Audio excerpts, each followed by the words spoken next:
So we know that if every pair of corresponding parts is congruent, oh, by the way, this is lesson 4, congruent cool down called angles all the way. If we know that every pair of corresponding parts is congruent, then we know the two triangles are congruent. That's the definition of being congruent. Same size, same shape. So if the angles all match up and all the side lengths match up, we know they're congruent. But we don't actually need that much information. If we know the angles of a triangle are 30, 60, we can figure out the third angle is 90 degrees. So when we start drawing a triangle, the triangle is complete before we even measure every single angle. Figuring out which sets of measurements are enough to draw a complete triangle tells us which set of measurements are enough to prove triangles are congruent.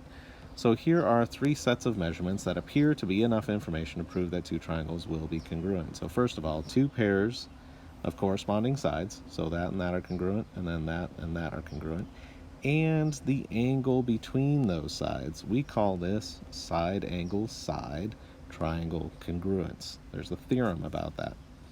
Another way we could quickly and easily prove it is if we have 2 angles or 2 sets of angles that are congruent and the side in between them. This is what we call angle side angle triangle congruence. And the third shortcut that we can use, if all 3 sides have a corresponding side in the other triangle that are congruent, then the 2 triangles are congruent. Those are our 3 shortcuts. We've got, again, side angle side, angle side angle, and we call this side side side. Let's look at the cool down.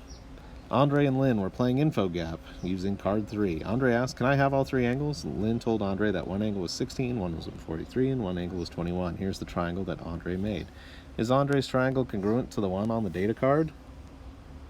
I mean, you just look at it. Is it the same size and shape? If it's not congruent, let's look at number 2. What other information could Andre have asked for to be sure the triangle he drew is congruent? What is the minimum amount of information that this person could ask for to figure out if the triangles are congruent? Let me know if you have any questions.